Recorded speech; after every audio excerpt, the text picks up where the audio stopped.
It is time to kick off Week 9 in the National Football League schedule, and we are here to make our confidence picks. Let's go!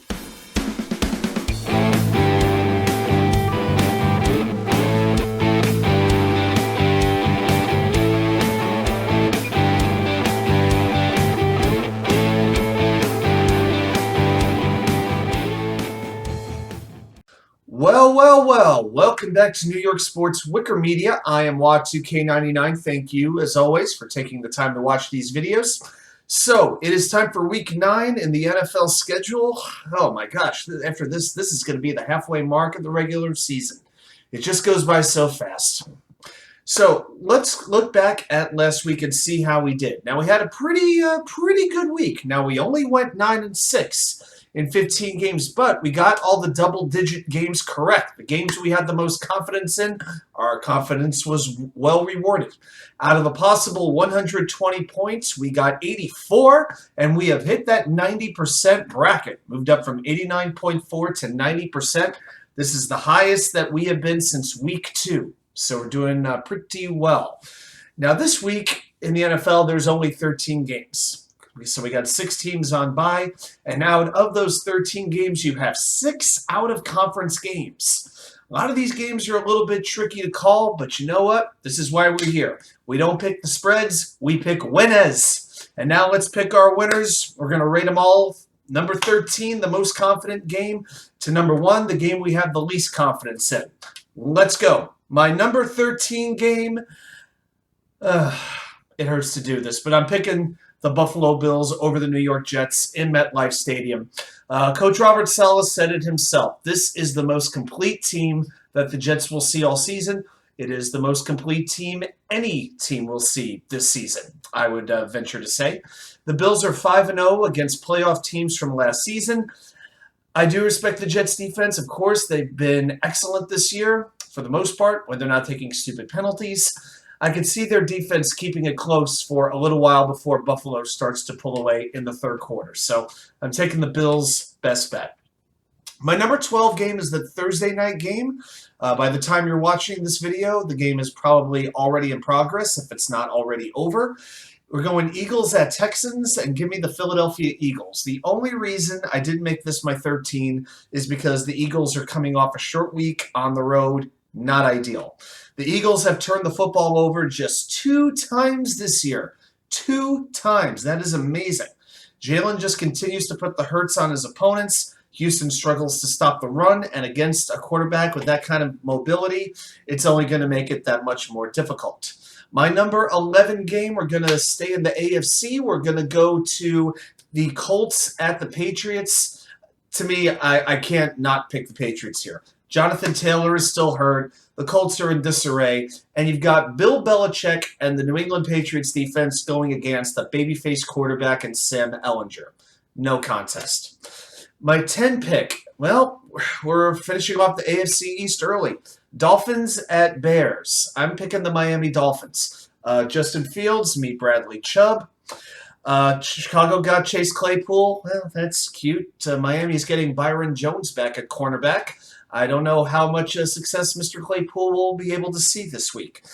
I think the Bears might do a little bit defense. Well, I thought they would do a little bit better at containing Tua, Tyreek, and Waddle than the Detroit Lions did last week.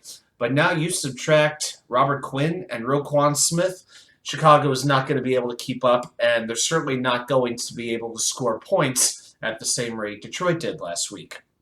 So that's number 10. Down to the single digits, number 9. I've got the Carolina Panthers at the Cincinnati Bengals.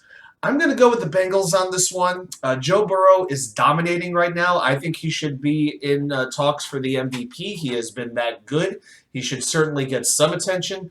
He is averaging 384 passing yards with 5 touchdowns and no interceptions in his last 2 home starts. The Panthers defense, well, they've allowed the 9th most passing yards in the league in their last 3 games. I know the Bengals O-line was embarrassed last week against Cleveland on national TV. I'm going to say that's their wake-up call. Even with Jamar Chase, it just gives an opportunity for T. Higgins, Joe Mixon, Tyler Boyd, Hayden Hurst to take a step up. Give me the Bengals. Now, number 8, we're going to go to maybe the most unique game of the week, maybe the most interesting game of the week. Titans at Chiefs. You know what? Andy Reid is outstanding when he's coming off a bye week. And to me, Malik Willis is expected to play quarterback again for the Titans. I just didn't see any signs that he was ready against a bad Houston team. What's he going to do against Kansas City? Now, Derrick Henry, I think, will have a good game. And Kansas City's defense takes a very serious blow by losing Frank Clark for the next 2 games due to his suspension. But you know what? The Chiefs have played 3 very close games at home this year. They haven't had any blowouts. This is what they're used to. Give me the Chiefs by about 6 points. Number 7. Well, now we're going to talk about the Minnesota Vikings against Washington. I got to ask you a question. I'm going to pick the Vikings in this game, but let me ask you a question.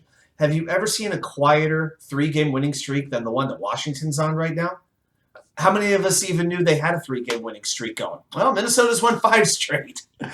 Now, the Vikings, here's what I like about the Vikings. They've got 2 very good tackles in Darisaw and O'Neal. They're going to be able to counter that Washington pass rush, which is really the heart of their team. And as they're doing that, that's going to give Kirk Cousins, former Redskin, an opportunity to remind Washington what they lost when they let him go. And on defense, the Vikings have limited their last 3 opponents to 76 rushing yards per game. I don't think Taylor Heineke's going to win the game by himself as much as I like him. Number 6, we're going to go to the Monday night game, the Baltimore Ravens at the New Orleans Saints.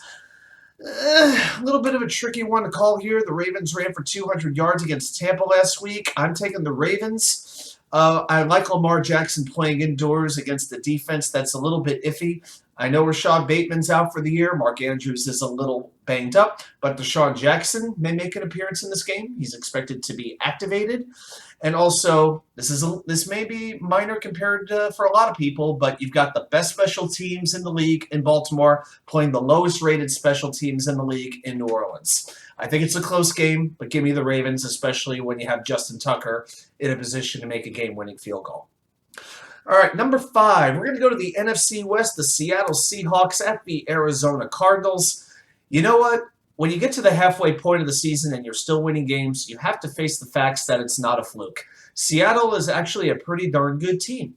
DK Metcalf and Tyler Lockett might be a little bit limited in this game, but I think Kenneth Walker at running back will make the difference. He's scored touchdowns in 4 straight games. I don't think the Arizona defense will be able to keep up with the Seattle offense. Number 4, maybe the letdown game of the year. Rams at Bucks. I'm going to take the Buccaneers. What looked to be the game of the week is now just a fight to stay on the island of relevancy. The Rams cannot protect Matthew Stafford. He has been completely careless with the football. The defense is allowing too many explosive plays. I got to tell you, aside from a hurting Cooper Kupp and Aaron Donald, I'm completely out of faith in the LA Rams. Number 3. This one I have gone back and forth on. It's the Chargers at the Falcons. I'm taking the Falcons. Now, San Diego's coming off their bye, a much-needed bye. I am a little bit worried about Atlanta having a letdown after a hard-fought victory last week. The Atlanta secondary is a little bit banged up, but you know what? Without the Chargers, the Los Angeles Chargers of San Diego, without them having Keenan Allen and Mike Williams in this game, I don't know if they're going to be able to take advantage of it. And now Austin Eckler has wound up on the injury report just on Thursday, with an abdomen injury. Atlanta's got a pretty solid run defense anyway, and I think the Falcons will be able to move the ball, especially on the ground, against the Chargers defense. Plus, if you watch these videos, you know I'm an Arthur Smith guy. Give me the Falcons. Number 2. Man, at the beginning of the year, I never thought this game would have such a low rating on my list. But Packers at Lions. I'm taking the Packers with about as little confidence as I can muster. You got 2 lousy run defenses. Detroit has allowed 154.9 yards per game, 30th in the league. Only 1 spot behind the Packers, who have allowed 141 per game. I did like that Green Bay showed a little bit of life against the potent Buffalo defense last week. Maybe the Lions defense is just the tonic that they need to just kick the offense into, I'll call it good gear. I'm not going to go with high gear yet. But you know what? Maybe the Packers are what the Lion offense needs too, because the Packers defense hasn't been too great, although they've been all right against the pass. So I think this game is going to be an absolute shootout. I expect 60 points. I just see the Packers making a field goal at the end of the game to win it. Or maybe they even block a Lions field goal. That sounds about right. And number one, the game I've got the least confidence in is an AFC game. The Raiders at Jaguars. I'm going with the Jaguars in this game. These teams are, check this out. These teams are a combined 1-10 in games decided by one score or less. These are two teams that snatch defeat from the jaws of victory. So I expect an ugly game. I think the Raiders may be the toughest team in the league to predict week to week. I think Travis Etienne's going to have a big game here for the Jaguars. I think he needs to be the focal point of the offense. Trevor Lawrence has not been reliable. He has 9 giveaways since week 4, but the Raiders are still 25th in points allowed. I don't like their defense. Give me the black and teal over the black and silver. Well, there you have it. Those are my picks. Let me know what you think. Do you have any upset specials? Any games that you have any thoughts on? I'll see you back here with more content from you know where, the Wicker Chair.